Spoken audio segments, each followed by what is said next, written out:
What is going on YouTube? It's Brendan from Market Makers. Guys, if you watched my last video on Tuesday, the title and the thumbnail said fade the rally. The very next day, yesterday, the S&P had its worst day in a month. The Dow dropped 600 points. What I do on this channel is look at the macro, marry it to the technical analysis that we see in the price action on the charts, and I do believe this is the best way to analyze the market, to understand the primary trend, to understand market cycles and market movements, and most of all, look for high probability trades. I went over Dow theory and bear markets last video, so if you're interested in that, it is a long video, so I'll tighten this video up. It'll be shorter today, but if you're interested in the Dow theory and bear markets, definitely check out that last video, and please do like and subscribe as always. Guys, this video will be brought to you by SimpleFX. If you want to trade any of these equities worldwide, my friends, worldwide, you can trade indices, individual equities, Forex, commodities, and a handful of cryptos. With our link in the video description, you get a double bonus. You can get up to $5,000 instantly to trade with in your margin. No games. You don't have to earn it. It's instant based on your deposit.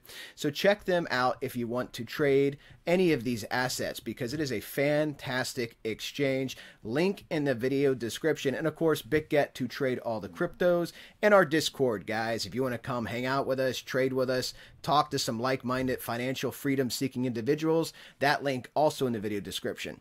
We're going to start this in a little bit different order today. We got to look at the VIX, okay, because we talked about the VIX last video. I told you when you get down to that level, 18, 19 in a bear market, going all the way back to Y2K, the dot-com crash, that is a market top. How apropos is that I said that, and the very next day the market sold off because we were at 18, right?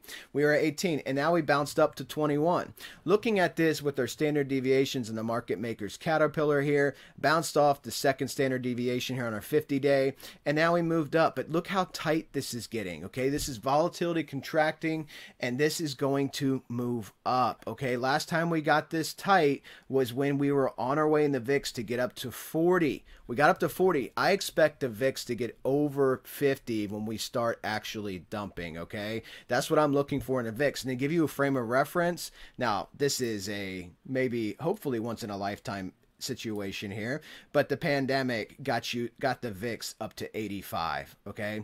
But I expect us to get up over 50 on the S&P's descent. And you can see this historically when you zoom out. Really tight here as you started to get into this area here with all the volatility, okay? The bands get tight and then they expand, and you're tightening back up again. And I do believe that volatility is going to be spiking up because you are at bear market top levels on the VIX. So we're going to do things in reverse because we got to cover the equities. I know a lot of you watch this for Bitcoin coverage, but understand all the wealth is in equities. So Bitcoin, whether it leads or lags, is going to end up in the same place as equities. If equities are crashing and selling off, Bitcoin may lag, it may lead, but it's going to come down. So let's look at this on the S&P. The trend line, the all-time high, guys, this is why it's so important to understand the macro environment with the economy weakening. We got retail sales numbers, they were horrible. Manufacturing numbers, horrible. And what happens here? Bad news in the market is finally bad news, and the market sold off. Now, as you guys know, looking here at the weekly, I'm looking at what I believe is going to form a double top, okay? I've said this before on the S&P. You have this trend line. You were not able to get up to that 40-60. You hit the trend line again. Once again, you got a little wick, and then what happened? You pulled down, okay? The S&P right now is just under 3,900 as I'm recording this. You have your 50 weekly coming down, which will eventually cross with your 200. You will get a death cross on the weekly time frame. Now, if we go ahead and move forward and look at this on the daily, let me show you the key level here the S&P really needs to hold. Looking at this on the daily, look how accurate this trend line or the fib was here, 382, 39.96. And there's that 46. I said you had to get above the 40.60. You couldn't get above the 233 EMA. People keep asking me what moving averages I use. I use the 50 simple, the 200 simple. Why? Because lots of algorithms are based on them. And then I use the 233 EMA because I find that to be very useful. These are all fractal trade 15. indicators that you can find on his page in TradingView, and he custom designs our indicators as well that you get as gifts when you join our trading room. So where did we go? We bounced up. We hit the 4,000 roughly. I told you key psychological number. Fell back down. We hit the 618, guys, 38.81. You want to hold this. And the next move, if you do hold this, by the way, your next move is to come back up, it looks like to me, and at some level make a double top here on the smaller time frame, okay?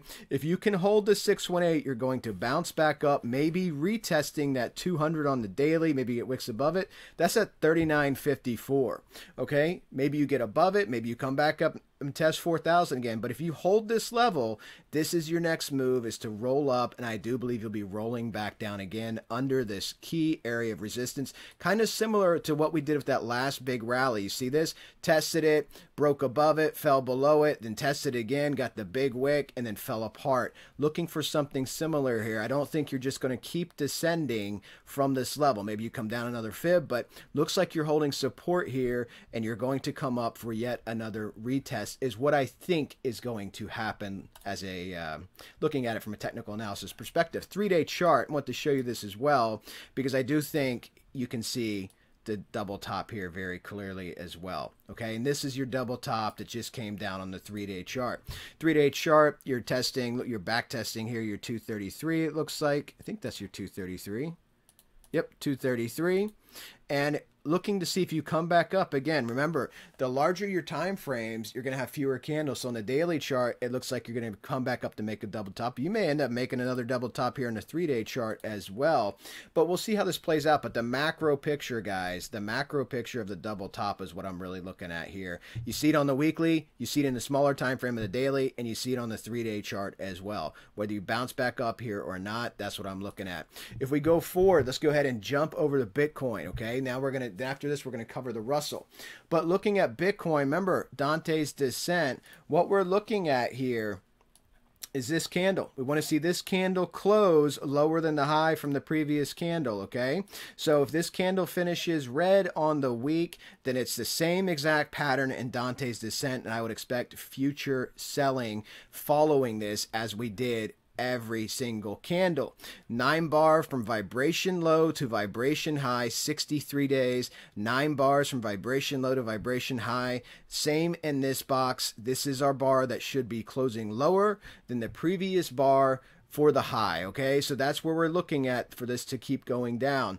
And let's go ahead and move forward on Bitcoin. If we were able to move back up, say the S&P does bounce back up for a double top, right? Maybe it gets a little bit of velocity. Maybe some of these earnings come out and some of them are good. You get a little bit of euphoria and it comes back up to retest that resistance again. Bitcoin looking at 23,125, and that's basically my top. People say, why don't you look at 25,207? Look, it can go anywhere. I have a harmonic pattern here, Kepler's triangles, reciprocal ratios, 100% retracement here on my move. This is what I'm looking at here because 23,125 keeps the pattern in place. One key element of Dante's descent, very much worth noting. If you look at this, no previous high of the box that started to box was defeated. So 69.1 obviously not defeated, 48.2 not defeated, start of this new box, and then 25,207 is your high for this box, right? That was your pivot candle. So no previous pivot candle high was defeated, which is why I don't think you'll come up to 25, because I do think this pattern is going to continue to play out because of the symmetry in the marketplace. So let's move forward and look at the daily for Bitcoin. We talked about this from a Wyckoff perspective. We have our box here that we ended up doing accumulation in. We have our different steps here in Wyckoff: selling climax, reaction, up thrust, parabolic ascent. And like I told you, you could be holding this higher level here, trying to hold this to make your move up, right? You want to see your pivot up if you are going to move, or you could already be printing a double top here as well. These are all things that you have to watch. This is the daily time frame. You already came down. If you come back up and test this or fall shy of it again, you're printing that classic double top, and that you definitely want to watch, and that's going to depend heavily on what the equities do. Okay, Bitcoin can hold a certain level of support, but you got to remember the equities have been rallying since the end of last year. They are up big and they dumped big yesterday, specifically the Dow. If you look at Bitcoin on the 4-hour time frame, here's that trend line we drew last video, guys. Remember, I said if you break through here, watch this, okay? Because if you expand this some, again, looking in smaller time frames, what do you have now? Once again, you have the exact same shape that could possibly appear if Bitcoin doesn't get more bullish. This comes up, let's just say it does this again and rolls over again, then you're just making a double top, okay? You had this nice ascent, you got a nice wick above, supply dumped on you, up thrust in your Wyckoff range here, sign of weakness, and now you want to see if you can come back up and try it again. You want to get out of this box, 21,471 on the 4-hour time frame, and pivot out to the upside. And if you start doing this in reverse, just like how higher lows are bullish, right? You had higher lows up here in your descent, going up, going up. Well, it works in reverse too. You have your high, and now you have potentially a lower high if this starts rolling over. And then if this rolls over again, you get some down thrust, and you come back up, and you get yet another lower high. Watch this, because that's when you can fall out, come back, pivot down to the downside at a Wyckoff. And that level is 20,259. So you really have this, 1,000, 1,200 point range here to really pay attention to. Look for shapes in here. Money flows bearish on the 4-hour time frame. Let's see what it is on the 8-hour. 8-hour it's bearish, it's below the median line. And then backing up to the daily. Let's open this up. Daily, you were way overbought. Remember, you're way overbought, so you're just now coming back in here. So Bitcoin wants to hold this range. Let the daily cool off some, right? It's very overheated. Let it cool off some, and then see if you can make your pivot up if the equities hold their key support levels. That's the whole trick here, guys, especially Russell, okay? The Russell on the weekly time frame is coming down to its 200 or 233, got rejected after it got above the weekly 50. The Russell moves much more parabolic. Again, what's our target, guys? Looking at our target here for our descent, the 618, 1521 for that spring equinox, late March, early April time frame. Let's go ahead and look at the Russell on the 3-day chart. 3-day chart, you can see much of the same thing here for the Russell. Let's get rid of this smaller box here. But once again, just showing you on the 3-day chart, you have what's going to look like a double top, okay? If you don't come back up and start making some more movement to get on top of 1908 and pivot out, you're forming a big double top here on the 3-day chart. And I do expect to see some retracement back to the upside. You're bearish on the 3-day chart in your money flow. Your volume momentum's negative. Your volume is down left to right here on the daily. Look exactly where the Russell fell to. Remember, I told you I shorted the Russell up at 1860, okay? That's where I short the Russell. We got, guys, I got much better entries, 1880, 1900. They're very patient people. I'm a very greedy person, but very patient people. And they got this nice up thrust wick here, okay? But so this came down, and now we bounced off the 200, and here's your 50. That's what you bounced off of. The Russell's at 1829. It's been going back and forth between 1840 and 1809, and this could come back up to make a double top. And that's really what I'm watching out for here, is if the Russell wants to come back up, maybe make a lower high for your double top, and then you have your neckline, and you'll see what happens. All the indices are tracking very similarly, guys. This is key to understand. Volume down, left to right. This is not a valid breakout. You have to understand some of the basic premises of technical analysis. When you have volume divergence, you will build tops over and over again. This is how you get these tops. Price can continue to go up, just like when you have divergence on your MFI. You can have fewer participants paying for higher prices, but eventually you will build a top. And I do expect to potentially come back up here. Now, having said that, if earnings keep coming out and there's more earnings that are bad, you could just see this give way and come back down to your low. Now, you can see that larger double top structure I just showed you on the 3-day chart as well. Let's go ahead and move forward. Russell targets, by the way, the 618's at 1808, and where we're going, like I said, 1521 for that spring equinox target. But this is what you're looking at here on the Russell on the daily time frame. If it does come back up, I guess we should go over that real quick. What would be, we don't know if this is the bottom right now. Could be. And let's go ahead and pull the fib down. and just see what a retracement would look like. The 486 would get you back to 1862. The 618 would get you back to 1873. So that's a range I'm going to watch closely, is if we come back up, get back up into this, you know, are we making a double top and rolling back over? Could come back up higher, just like we did over here, but we'll see. We'll see, because the next candle could easily just be red, and we are still in midday of trading. It's not near close yet, so volume picks up at the end of the day once again. Looking at the, what's this, NASDAQ on the weekly, 233 just below you. NASDAQ looks bad. Look, you're still here at that 11,532, hung you up. That was a 200 here on the weekly, fell back down. Remember, the Russell got above its weekly 50. And the S&P almost did. The NASDAQ is extremely weak. Looking at the NASDAQ here on the daily time frame, the target I gave you guys a couple weeks ago now, 11,561, held intact. We got a wick above it, no closes above it, and as you can see, we're coming down. And you can see this in all the charts. Look at this, just from the daily time frame. If you hold this level and come back up to some retracement level, you know, you can pull that fib down, you're going to make a double top. Remember, the markets like to move in double tops. Here's one here, fall down, especially the indices, okay? They like to move in double tops. And if you hold your support on the double top, like here, you held your support, your neckline, you can move up, okay? But double tops can be very bearish. It all depends on the market conditions and the catalyst in the market, and we have earnings going on right now. So let's open this up really quickly. MFI is still in the bullish area, but it's trending down. Volume momentum is still bearish. Let's go forward.